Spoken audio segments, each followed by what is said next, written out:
What's going on, everybody? Welcome back to another episode of the F Word here on the Fantasy Sports Network. Channel 144, New York, New Jersey, Connecticut. Channel 366 in West Virginia, Virginia, and Maryland. Baltimore, kind of my second home, I feel like sometimes. Hanging out there with Dan Duquette, name drop, from the Baltimore Orioles, who we should hopefully have on in the next couple weeks. I have reached out to him, and he said yes. But it's a good, fun fantasy baseball show that we're talking this week. I do have a guest. We'll get to him in a minute or two. Let's knock a little bit of the promotions out. As always, it's the FantasySportsNetwork.com. If you don't have it on New York, New Jersey, all those places, West Virginia, if you're not there, you can go to the FantasySportsNetwork.com and watch it live. I love it. You guys go over there, give them a hit. A ton of great people over there. Greg Sussman is one of my favorites. I love watching him. You have all the Roto Expert guys. If you were listening and you missed any bit of the show, all 8 seconds of me promoting, then you can go to iTunes and Stitchers. Look up the F Word. Rate, subscribe, download, leave a comment. It helps the algorithms, helps me move up the rankings. That's what you can do for me. Also on Stitcher, the F Word, do the same thing. Give it the thumbs up or thumbs down. I don't know what Stitcher does, really. Powered by Blog Talk Radio, so you can also, if you're in an office and you have some certain restrictions, go over to blogtalkradio.com and join me on the fantasyjock.com other rotating screen. I haven't come up with a clever name with it. Is one of the original member of the Fantasy Sideline Show, which you always hear me talk about, was the first podcast that got us on the ESPN Radio Detroit. My former and kind of my new core. It's the second time this year. He's almost equaled as many times as he podcasted with me last week, and now we're on TV together. Nathaniel Tucker, what's up, buddy? Hey, what is going on? That is twice this year. You're right. I'm on a roll. Might make a habit out of this. I don't know. Did you only do it so you could be on TV? Oh, no. I don't need to be on TV. That's just a bonus. I did it because I like baseball. Come on. By the way, you can follow me at... you want to follow me? Follow me on Twitter, at FSSNathan. Dennis insists that I need to change the name. I haven't done it yet. I'm holding out. I got to tell you, we name-dropped the old Fantasy Sideline Show. We had one of the more popular podcasting mini networks going on where I kind of had a feed and let all my friends onto it to record. And, they all went their separate ways doing great things. Danny P's in Chicago now with 120 Sports. JD's got a ton of Twitter followers. Congratulations to him, and he's talking about coming back. So I'm thinking about rebooting, as I've kind of teased slowly in the last couple podcasts, bringing back the Fantasy Sideline Show or the Fantasy Sideline Show Network, and bring back some of these old faces. I think that's interesting. I mean, it's been a little while since we've had any Fantasy Sideline Show stuff. It has been a while, but I think it was sorry. And it's funny how if you look back how far we've come as far as like those first few shows. Those were kind of brutal. We were really trying to find our sea legs, It was some of the most painful experiences, but it was weird because through all that we were on radio. We worked with the NFLPA. What were some of the other cool things that we got to do? Oh, I'm trying to remember now. I can only remember some of the guests we kept getting on. Like I don't know, and I know you're way more into wrestling than I am, but we kept getting this. We had a string here of some wrestlers. Some people I knew, some people I didn't, and it was an interesting little string we had there for a while. Like one of our first guests were like the ring announcer from Ring of Honor, and then we were like all pumped up just because someone like of his stature was going to be on our podcast. Then we had Lex Luger on, who was one of the greatest guests because you would say, "Hey, Lex, you're on the air," and then 2.5 hours later he would finally be done. I know it's rare that we can find somebody that's more long-winded than you. But Lex is definitely that guy. You know what though? Out of all the people we had over all that time, though, I still like the interview we had with Fred Hickman was the best by far to me. Man, talking about the naked people riding on top of a bus after the Detroit Tigers won the World Series in 85, 84? 84. Wow. Yeah, it was great. I mean, it was just a fantastic story. Like he's a really good storyteller. I mean, he's made obviously he's made a career out of it, but he just the way he tells that story, it's with a lot of passion. It's awesome. So we're gonna see more of you this year. I'm gonna be around. You know what? It's kind of been on the backseat burner for a while, and I've still been doing stuff. I've been the guy holding the camera, shooting the videos for you. I've been at the events. I've been editing. I've been doing all the dirty work. But yeah, I've missed talking. I've missed battling with you and having differing opinions and telling you why you're wrong and you telling me why I'm wrong and all that fun stuff. So it's gonna be much more regular. Well, I do always appreciate all the work you put in behind the cameras. It truly does mean a lot to me, no joking. And I try to tell you and show it to you as much as possible. But it is good to have you back in front of the camera. Maybe we'll even get you in the same room as me, and we can do this again. We have some really cool stuff planned. With our media credentials, we'll be down at Comerica Park with the Detroit Tigers. We're going to shoot more video. More interviews, talking to more players about fantasy sports, their projections, that kind of good stuff. We have a trip out to Cleveland planned. We're going back to the Hall of Fame this year, so we'll have some more great interviews. Last year at the Hall of Fame, NFL Hall of Fame, Pro Football Hall of Fame, I guess, was probably one of the most successful because it turned into a contest of who can get their pictures with celebrities the most taken. It did, but I'm just gonna say that you won. Let's just be honest here. I mean, and of course it would happen at like the very end of everything. We're basically wrapping up, getting things together, and I said, I'm sitting there talking to Dennis, and I'm like, I'm gonna go up to the gift shop. I'm gonna try and find a little something for the kids. Blah blah blah. I'll be back in a couple of minutes. Next thing I know, my phone is blowing up. I'm getting all these messages. Nate, where are you? You need to be here. And then he sends me this picture that he has. And it's a selfie of him and Jim Kelly. I'm like, are you kidding me? Like the second I walk away, he just comes walking in. It was awesome. We were sectioned off in a little media department, and he came kind of cruising in, trying to hide from people because he was tired. And we talked for about 10 minutes, and finally I was like, Jim, no one's going to believe this happened to me, man. Will you let me take a picture? And you know what? He did not look mad or disappointed. He's like, yeah. Before I leave, I promise I'll get a picture with you. And I'm trying to be, not with my phone out going, get up here now. But I was like, hey guys, So that was cool. We do have a lot of stuff planned. I'm going to the NHL All-Star Game this weekend. I'm not. I used to be a huge hockey guy. After they revamped the rules and all that other good stuff, I kind of just fallen off the face of the earth with hockey. I don't hate the sport.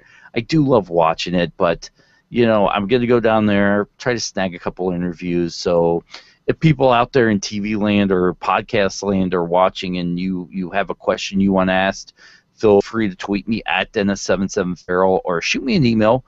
Put the subject line NHL All-Star Game or something cool like that, and I will use your questions to whatever a press event I am at or player I get the chance to talk to. You're actually going to do my job for me there, so I definitely appreciate it. So, but when we come back here on the Fantasy Sports Network, we will start talking some fantasy baseball, and that's what you're here for. That's what we're going to do. So stay tuned. We got to pay some bills. But we'll be right back here with the F Word on the Fantasy Sports Network.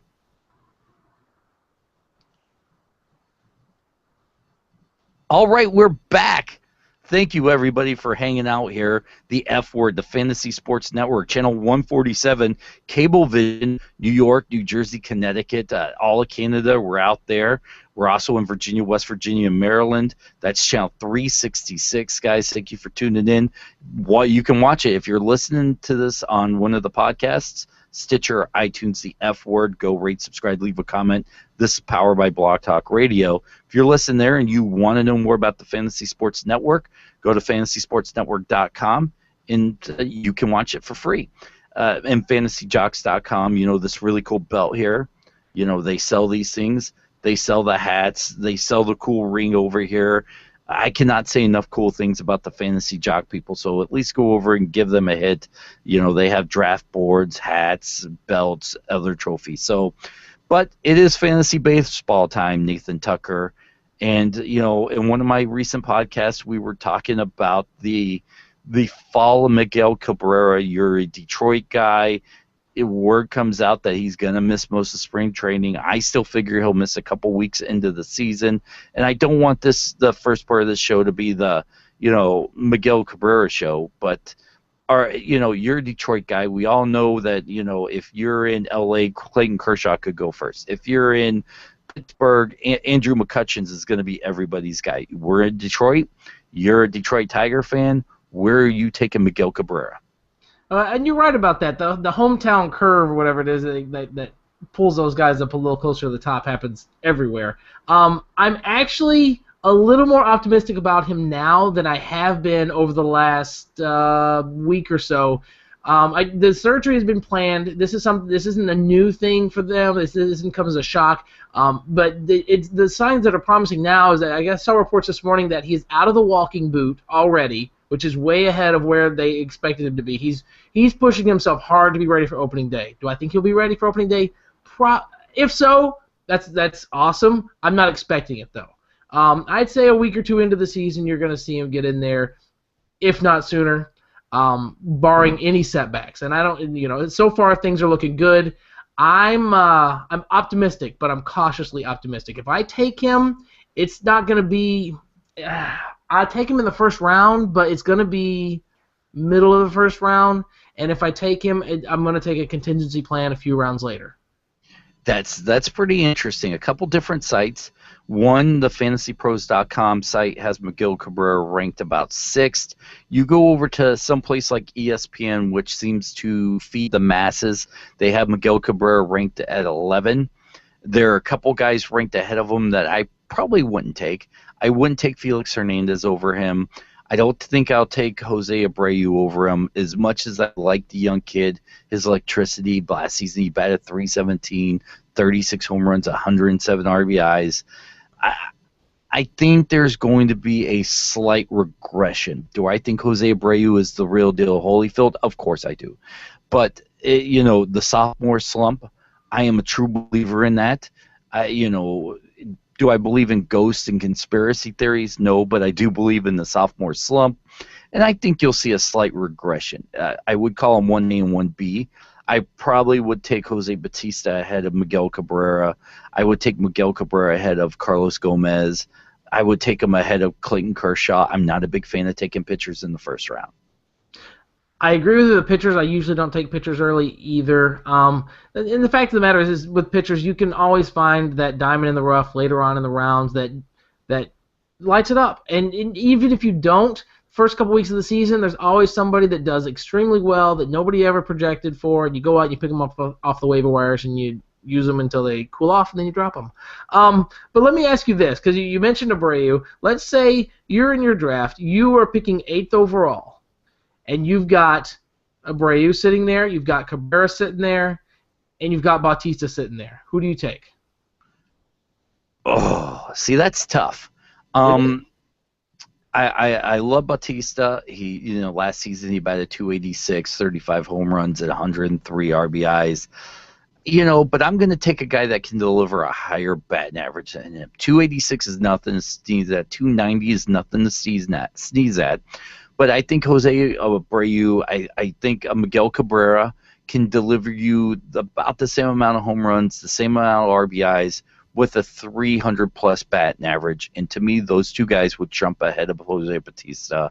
At that spot, I don't think you can go wrong with any of those guys. I don't know if any of them will reach you at the 8th spot. But, I think I would take Miguel Cabrera over those guys. I think if you look at Abreu, Miguel Cabrera is going to have the better the better lineup going into the season, and I'm not all that worried yet about his injuries. I'm just not. If he misses the first 2 weeks, it's not a big deal. It just seems like, every ball player will hit a little bit of DL time. Maybe Miguel Cabrera would hit his early. Yeah, and I hope that the case is they don't try and rush him out there to get out opening day and then have him linger with something for most of the season. And I don't think they'll do that. He's done that in the past where he's gotten halfway through the season and he's kind of stumbled through the rest, being hurt and not 100%. And so I think with this, they're going to do it the right way. They're going to get him healthy. But I agree with you as far as taking Cabrera over Abreu and over Bautista, just because like I said, I'll still draft with a contingency plan. I'll have another upper echelon first baseman that I'll take in the later rounds because it's a fairly deep position that you can find some decent power in there. But with Cabrera, you're getting the power that you would get, and maybe Abreu, even with a sophomore slump or without, could maybe outdo him in home runs, depending on how Cabrera does. But it's that batting average. Cabrera has a consistently high batting average. He's got plenty of protection in the lineup. I think to me it's kind of a no-brainer at that way. And you might be right. At the 8th spot, none of those guys may be there, especially in this particular area. Cabrera's going to go really early. So, but overall, I'm kind of in agreement with you on that. Hopefully that'll change as the show goes on. Let's talk about Evan Geddes, the Atlanta Braves situation. If I were to tell you at the end of the World Series that Atlanta Braves would trade away all of their good players and be left with B.J. Upton, someone would have slapped me. I would have thought B.J. Upton would have been the first guy to go, but somehow he's still left on this roster. Evan Geddes on Wednesday gets traded to the Houston Astros. To me, going into the season, I had Evan ranked as my 6th best catcher. It was Buster Posey, Jonathan Lucroy, Yadier Molina, Devin Mesoresco, Salvador Perez, and then Evan Geddes and Brian McCann. To me now, Geddes should move up to number 4. The batting average, 263 last season, will probably stay about the same. The home runs will go up. He hit 22 last season. I would not be shocked if he added 10 more home runs to his total. He could be a 75 RBI guy. I absolutely love this move for Evan Geddes. Yeah, I think it does nothing but benefit him. Being in Houston, I think you're right. I think the home runs go up.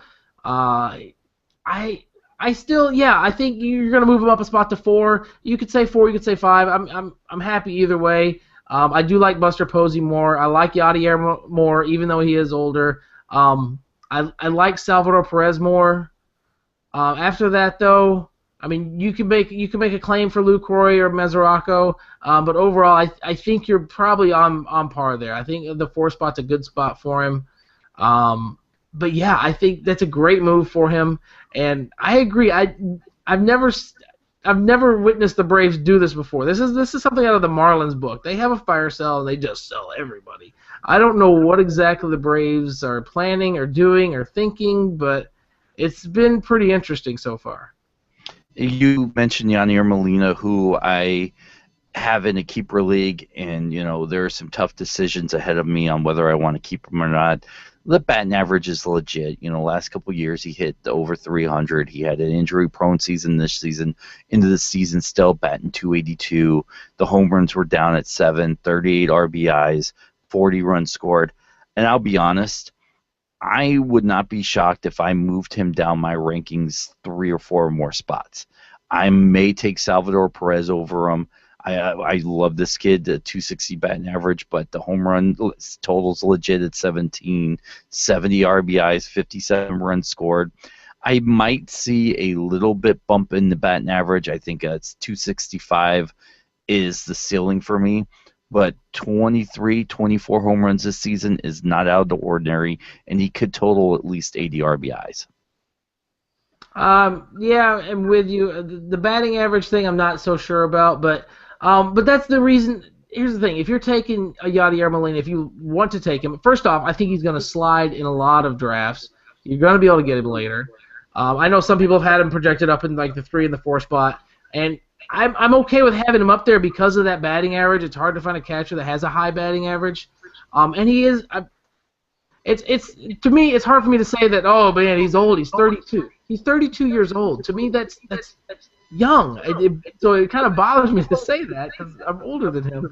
But for a catcher, he's had a lot of wear and tear. He's getting older. So yeah, you're not going to get the pop of the bat you might get from an Evan Gattis or Buster or a lot of these other guys. But I still that batting average to me is attractive, and I still don't want to drop him too far. To me, leaving him high as far as catchers go, part of the reason is because I can get him so late in drafts because a lot of people are going to pass over him. You know what? I'll say this. To me, batting average is one of the most important, if you're in a batting average league, or on-base percentage, of course. But to me, when I'm drafting, I can find home runs and I can find stolen bases just about anywhere. You cannot find 300 hitters just about anywhere.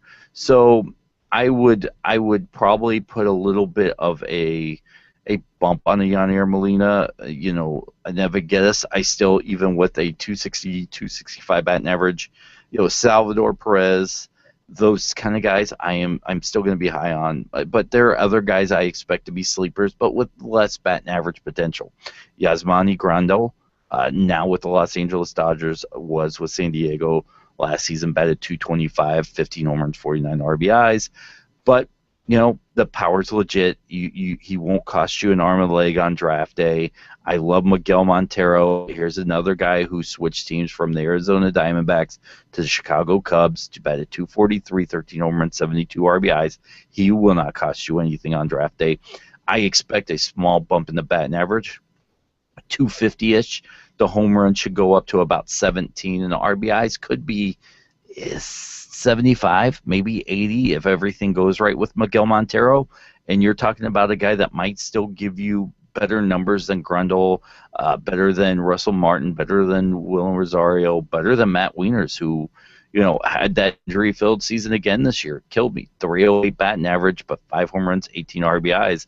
Those numbers are definitely deceiving, but people will overdraft him based on his name value. Yeah, I agree with you. I do like Montero, and I think you're pretty spot on with some of your predictions. At least I kind of fall in line with where you've got him with RBIs and whatnot. But I do want to ask you, since you mentioned him, about Matt Wieters, because that is a guy that you're right. He's going to be drafted on name value. He's in his prime. He's 28 years old. He should be hitting on all cylinders. He had a bad year last year, lots of injury problems. What do you think? A, where do you think Matt Wieters is going to go in drafts? B, what do you think he's going to do this year? Well, Wieners has thrown for the first time Monday from 120 feet after the Tommy John surgery, which did put him out for the season last year. I don't know if the power is going to be there. I cannot wait to get Dan Duquette back on the podcast and ask him about Matt Wieners. I can't wait to ask him about Chris Davis, because I'm not sure which Chris Davis, and we'll get to that a little bit later. But for me, I would probably pass on him, depending on what round you are. He has right now about an ADP of 175 overall. Nate, you're the math whiz. What's 178 times 12? Let's assume it's a 12-team league, and he's going about 175. That would and let's go by ESPN rankings. You're talking like 15th round or so. And to me, and here's the reason I would take him around those rounds, maybe a little later if he slides, because people are going to be worried about the injury. I'll take him there because I've already got my catch. So it doesn't do any harm for me to get him as a backup and see what happens, see how his recovery progresses, and if he catches fire, then I've got a nice little piece I can use, I can trade, I got some options there. That's interesting. I think at that same spot you could probably pick up a William Rosario, who had a good season last season. 267, 13 home runs, 54 RBIs. Not great good. People projected him to be a lot better than he was. I think in the last month, though, he had 4 home runs and 9 RBIs, so he started to catch a little bit of fire there at the end of the season. It'll be interesting, though, to see if he can continue that momentum going into the 2015 season. I agree, and I'll be honest, I think it will continue coming into this season. I'm excited to see it at least. What about Any deep sleepers as far as a catcher goes for you? Somebody maybe young that can have good knees. I think maybe Grundle and maybe a Miguel Martero, not Monterio, Miguel Martero are the two guys I might call sleepers. Jan Gomes, I wouldn't call him a sleeper. Yeah, he 278, 21 homers, 74 RBIs, but he is going a lot later in drafts too. I think he's going 10 spots earlier than a Matt Wieners, which I would definitely take him over him any day there. So I don't think there's a lot of sleeper potential in this position who if someone gets injured or not. Maybe an Alex Avila kind of guy, but he's not going to get you batting average at all. Last season he batted 218. I think he's a 240 hitter at best, but he can get you some home runs. He had 11 last season. 14 would be crazy, probably not. 60 RBIs, maybe. This is going to be a high-powered offense. But, you never know with Alex Avila. He had 2-3 years ago a breakout season. He was, leading the catcher position just about every offensive stat. Fell off the face of the earth. What Alex Avila are you going to get this season? Well, yeah, and that's the real question. I know he's changed some things up this offseason. He's trying to have a new approach. He's also talked about maybe changing because his big problem has been getting injured. He keeps getting. I mean, there's so hit in the head so much. But so he talked about changing the helmet he wears or his face guard. I want to like him. I won't take that risk. I agree with you. Maybe Miguel Montero being in Chicago, you can get a lot more home runs there than maybe in other places. But yeah, there's a start. At one point in time, you don't want to draft. Interesting. Let's talk. I tell you what, we'll go to break here when we come back on the Fantasy Sports Network. FantasySportsNetwork.com, channel 147, New York, New Jersey, Connecticut, channel 366, Virginia, West Virginia, Maryland. We will talk about outfielders here in this fantasy baseball season. This is another one of those positions that will have some hits, will have some misses, as we all know, and it's still early. Basically all we're doing is entertaining you. We're regurgitating stats from 2014. We're throwing out a few projections. And as the season gets closer, we'll narrow down what we think in our rankings as the draft season gets closer for you guys. But for now, we're speculating. We're having fun. We're ribbing each other, I guess, as the kids would say. We got my posse here. As some of the cool hip-hop words. But we'll be back here on the F-Word Fantasy Sports Network, and we'll talk some fantasy baseball some more. Stay tuned. Time to pay some bills.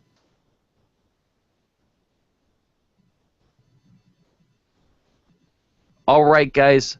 We're back. The F-Word Fantasy Sports Network, channel 147, channel 366, FantasySportsNetwork.com. Hanging out here with Nathan Tucker. You can get the F-Word on Stitcher, iTunes, Blog Talk Radio. Rate, subscribe, leave a comment. Help us move up the rankings because that's the cool chaps you are. And remember, check out FantasyJocks.com. Really cool hat there. Really awesome belt there. And check out the championship fantasy football ring that I won. Not this year. But I won one. Trust me. It's all legit. Not this year. Anyways, Bitter Betty here. Dennis Farrell, as you can follow me on Twitter, at Dennis77Farrell. And my good friend, former co-host, back to co-hosting.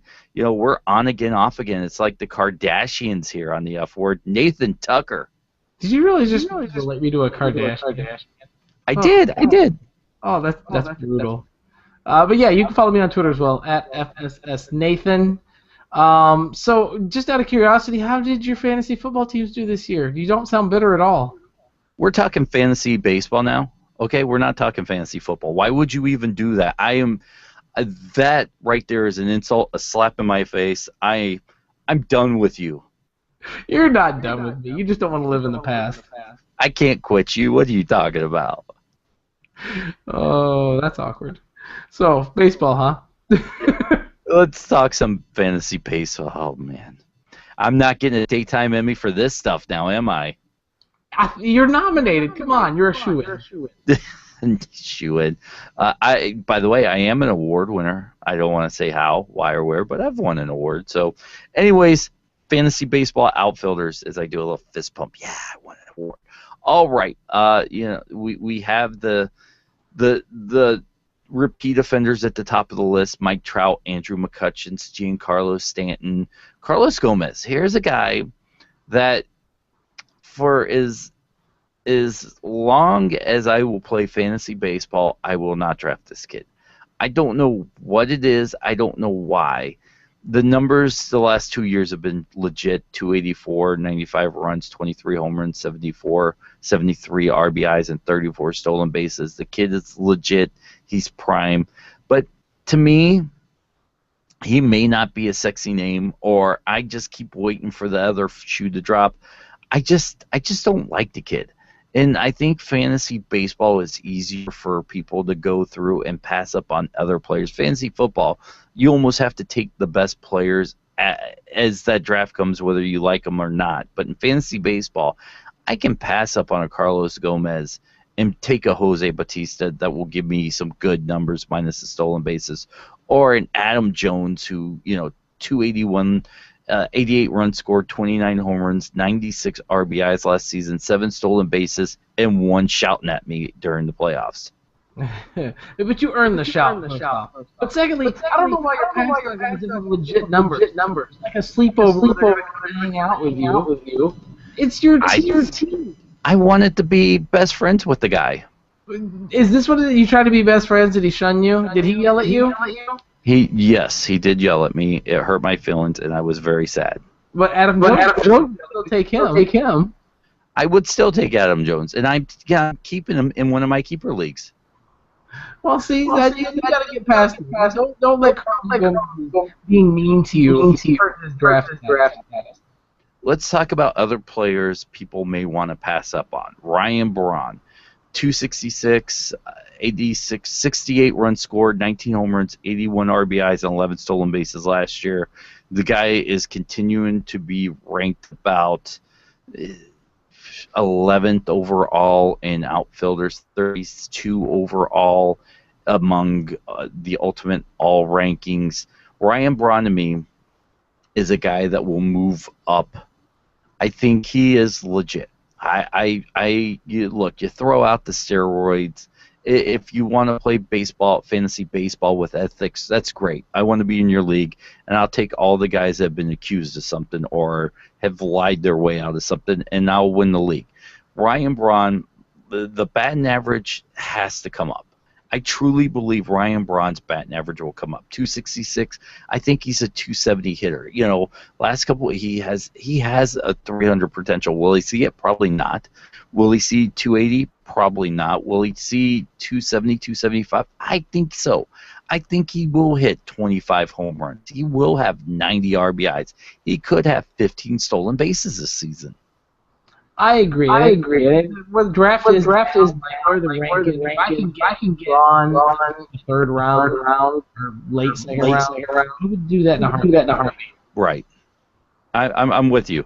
I totally agree. It's just I like Braun. I like George Springer. I don't like Matt Kemp. What are your thoughts on Matt Kemp? No, I'm not. I'm glad San Diego moves and make a splash. I don't think Matt can make the full without being. He's had this problem. He's 30 years old. He's relatively young. But I mean, I can't trust him now. No, I'm 100% with you. He goes to a bigger ballpark. The home runs should fall. He had 25 last season. I don't expect him to hit 20.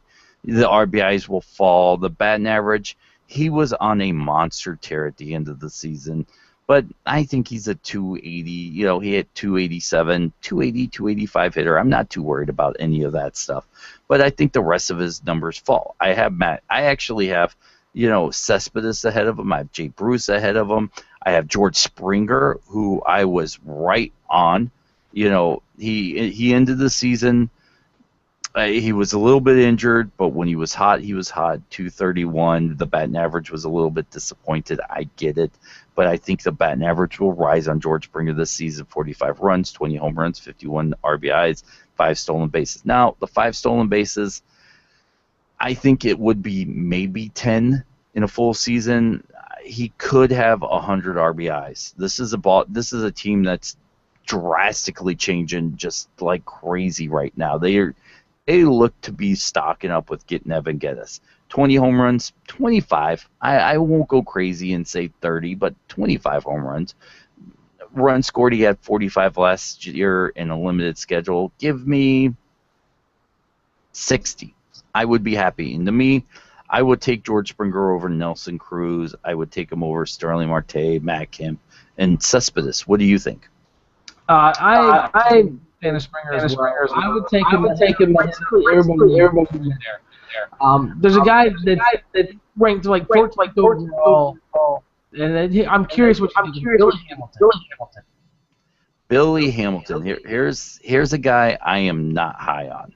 You know, people are drafting him like crazy. They loved him last season. He had killer stolen base potential, but to me, Billy Hamilton is just one of those guys I don't like. It goes back to the Carlos Gomez thing. Does he pass the eye test to me? No. Is he a multi-category guy? No. He's a 250 hitter at best. I truly believe that. He has 0 power. He had 6 last season. He'll probably have 6 this season. 72 runs, 48 RBIs, the 56 stolen bases. Now, if you draft Billy Hamilton, you're going to be pretty much good on stolen bases. But what happens if he gets hurt? Or what happens if the stolen bases goes down? He's not going to give you anything else in any more categories for me to justify taking him somewhere else. A guy like Bryce Harper is a little bit more of an even category guy. 273, 41, 13 home runs, 32 RBIs, 2 stolen bases. I would take him over Billy Hamilton. I'd take Carlos Gonzalez ahead of him, who is this massive injury-prone ball player who has reached the last couple of years. He was a first-round talent, and I have liked him in the past few shows to a Darren McFadden. A guy that always gets drafted in the first round before, people caught on to McFadden the last couple of years, but he was always drafted in the first round as Carlos Gonzalez, that they're both injury prone. They both don't deliver on the potential of how high you're drafting them. I'm in the keeper league. I'm trying to sell the kid right now. I like the comparison between him and I agree. You're pretty spot on with that. The thing with Hamilton, he's a one-trick pony, and he's a non-draft. I will not take him. I don't care where he's. I agree. Yeah, but Bryce Harper way more ego. He's very balanced.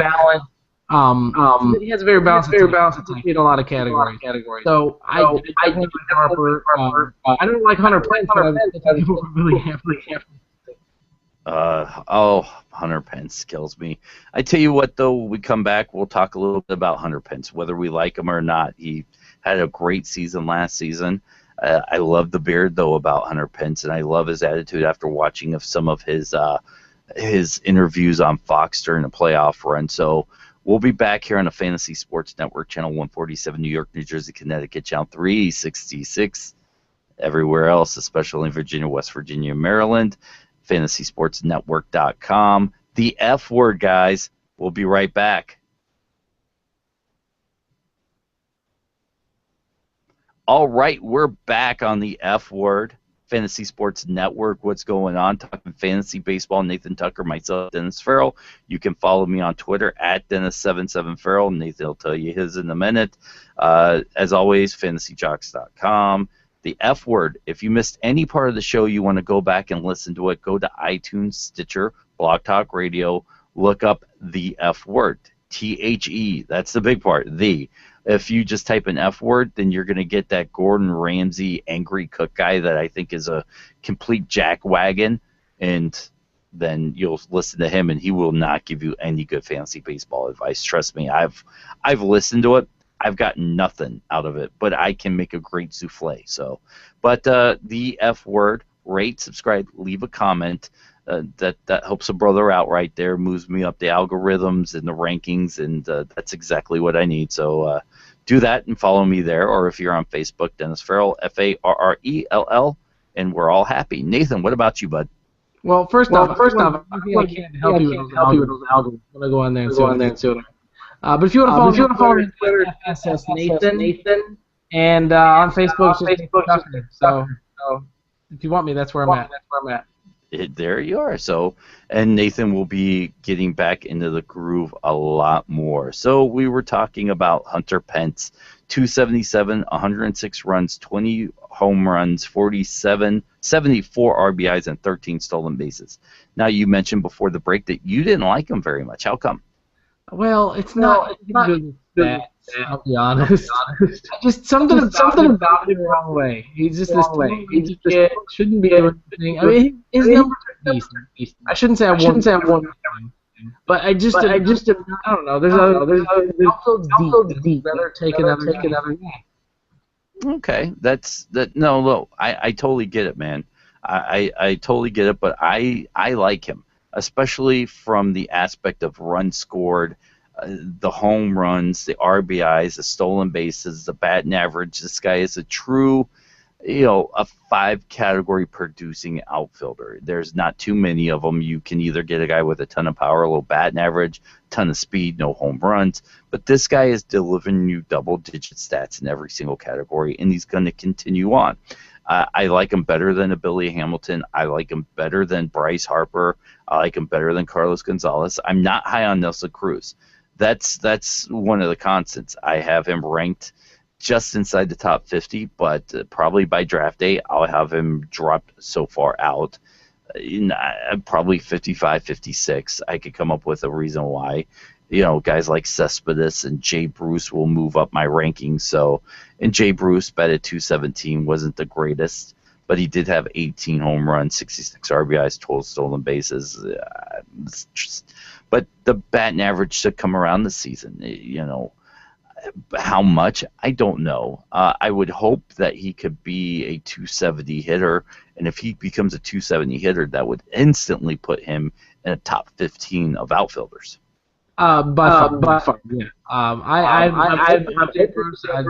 not sure that you ever did not out of him, but it would be nice if he did. Let me ask further down the list. Jason Hayward, just outside of the top as far as outfielders go. He's in St. Louis now. That's a pretty solid offense. What do you think he's going to do there? I love Jason Hayward. My last podcast, if you guys were listening to it with Anthony and Ennio, I said this guy will put up numbers that he had in his amazing rookie season. There's a magic in St. Louis. You look at Johnny Peralta, you look what they did with Lance Berkman. I think they had Rafael Furcal there for some time, and he put up some numbers. There were 3 or 4 other players that you might put to who kind of resurrected their careers for at least 1 year. In a redraft league, I love this guy. I think he'll bat 275, maybe 280. I think he'll hit 20, 25 home runs, 60, 70, 80 RBIs. 80 might be a bit stretching, but 75. He could have 25 stolen bases. I think, look, he's being ranked about 72 overall among players in fantasy baseball. This guy could be a top 25 player by the end of the season. I all day. I'm a fan of him. I think going to nothing but benefit him. And I think you're right. I think you're pretty spot on the number. I think he can get 80 RBIs in that offense. Absolutely. Jason Hayward is just one of those guys that I'm super duper high on. I am in Christian Yance from Miami. I'm high on him. 284, 94 runs, 9 home runs, 54 RBIs, 21 stolen bases. Look for him to put up those kind of numbers again this season, especially with the Marlins team that's getting better. They are getting better. I like him there to do some damage. I lost my train of thought. There's a couple of guys right outside the top 30. But I think that as the season goes on, they could really kind of make a run and end up in the top 20, maybe the top potentially top 15. I tell you what, before you do that, let's take our last break, and then we'll close out the show with a couple names and a little bit of promoting, and then I'll send you guys on your way to hang out with your families on this great Friday afternoon. So you're listening to Fantasy Sports Network, channel 147, channel 366, fantasysportsnetwork.com, F-Word, Stitcher, iTunes, Blog Talk Radio. That's where we are, fantasyjocks.com. Stay tuned, guys. We'll pay some bills. We'll come back, and we'll wrap this show up, put a nice, pretty little bow on it. We'll be right back. All right, we're back. The F-Word. What's going on, guys? Closing out the show here. Nathan Tucker, myself, Dennis Farrell, Nate Tucker at FSS Nathan, right? That is correct. You can follow me on Twitter at Dennis77Farrell. Go do that. I'll follow you back. Tell me you heard me on the Fantasy Sports Network. I'll follow you back. That's the kind of giver I am. All right, Nate, before we went to break, and by the way, if you missed any of the show, Stitcher, iTunes, Blog Talk Radio, the F-Word, rate, subscribe, leave a comment. It's like having your own on-demand because you can listen to the show, take it everywhere you go. I will go anywhere you want me to go. You just download it and ask me, and I will do it. That's kind of for I am. But, Nate, really quick here before we end the show, you threw out a couple names. Yeah, a couple guys. 30. Kind of curious where you think they have a chance of rising. I'm just curious. First one is Gregory Polanco. All right. I don't know. I think where he's being ranked right now is kind of perfect. What are your thoughts? He's young. He's still kind of raw. Rough around the edges. I like the potential. I just don't know that he'll get there. But if he gets hot, I think he's going to jump up pretty far. All right. Who else do you have? I got two other guys. One is they're actually right next to 38. Charlie Blackmon, Will Myers. I don't like Will Myers very much. I'll say that right now. I think I could come up with 2 or 3 personal reasons that I would drop him in any of my rankings. Charlie Blackmon kind of came out of nowhere in my book. Maybe if you were a minor league report guy or you knew the prospects, you would know his history. But going into the season, I think I could expect him to do what he did last season. I'm not hating on the kid. You look at his 2014 numbers, Nate. What do you got? I don't have his number. Yeah, way to be on the ball. Way to be on the ball. Thank you, Nathan Tucker. Charlie Blackmon's 2014 numbers, by the way, 288, 82 runs, 19 home runs, 72 RBI, 28 stolen bases. I like it. I think he's ranked perfect. He could be one of those sleepers. I probably would take him ahead of Gregory Polanco, Brett Gardner, Marcell Ozuna, Mookie Betts, Josh Harrison. I would probably take him outfielder-wise, maybe an Alex Rios. I would put him in there around an Alex Gordon, Jason Hayward, a Matt Holliday. That's about where I would value him. Okay. I think they thought maybe a little bit. I don't know. I like Black's potential. Maybe doing a little something this year. Again, it's speculation. There's no real proof behind it. All right. Well, let's put a little bow on the show. The F-Word for this week, Nate. Where can people find you? If you want to find me, on Twitter at Nathan. If you want to find me on Facebook, Tucker. All right, and guys, thank you so much. Twitter me at Dennis77Farrell, the F-Word, Stitcher, iTunes, Blog Talk, the F-Word, Dennis Farrell on Facebook. Guys, thank you so much. I cannot wait to see you again next week. Good luck if you're doing any mock drafts. Tweet me, reach out to me, let me know what you did, how you did. I want to know how your mock drafts went. All the sites are putting up the mock drafts now. Reach out, tell me, guys. Have a good weekend, and we'll talk to you guys soon.